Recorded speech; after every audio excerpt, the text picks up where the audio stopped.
শুভ সকাল। আমি উঠে গেছি, একটু দেরি হয়ে গেছে আজকের। তো বাইরে এতটাই রোদ পড়েছে, এত গরম। তো আপাতত তাড়াতাড়ি রান্নাটা সারবো একটু। আর আমার গোপুসোনা এখন আরামসে ঘুমাচ্ছে, কারণ ওকেও তুলতে হবে, অনেকটা কাজ থাকে, চান পুজো সব করাতে হয় ওকে। আর আমি এখানে রান্না করে নিচ্ছি। এই যে আলু ভাজা আর ডাল, আমডাল বানাবো।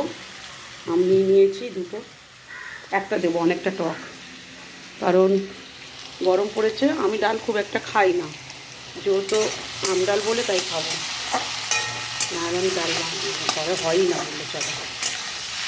ডাল খাবার লোকগুলো আপাতত নেই। তো বাইরে এত রোদ উঠেছে দেখো, মানে ছাদে জামা কাপড় কেচে মেলতে গেছি, চোখ ফুটো হয়ে যাবার মতন রোদ উঠেছে।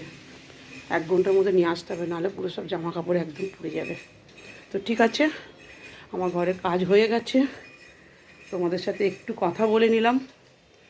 ভালো লাগে সারাদিনে একটু কথা বললে। তারপর আমি দেখাচ্ছি, পুজো টুজো করে নিই।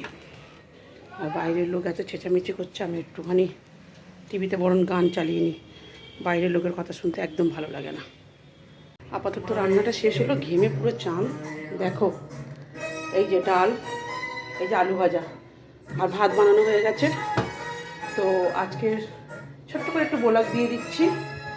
আমি গপুকে একটুখানি পুজো করে তোমাদেরকে দেখাচ্ছি। ঘেমে পুরো স্নান, টিভিতে গান চালিয়ে নিচ্ছি। আসলে গরম পড়েছে, বেশি খাবার খেতে ভালো লাগছে না। আর বাবার বাড়ি থেকে এসেছি, টিউবওয়েলে জলে চান করেছি, ঠান্ডা লেগে গেছে, গলাটা কেমন ধরে আছে, অভ্যাস নেই তো। তো ঠিক আছে, তোমাদের সাথে একটু পরে আবার ভিডিওটা দিচ্ছি, একটু দিয়ে আমি এই ভিডিওটা শেয়ার করছি। যেহেতু কালকে গরম পড়েছিল, ছোট্ট একটা নাইট ড্রেস পরিয়েছিলাম, এখন তুললাম, এবারে একটুখানি রেডি করে দেবো।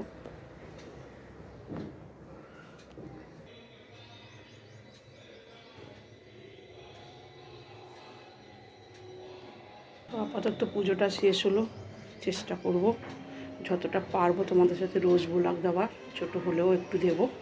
তো দেখো, সবাইকে পুজো দিয়ে দিয়েছি।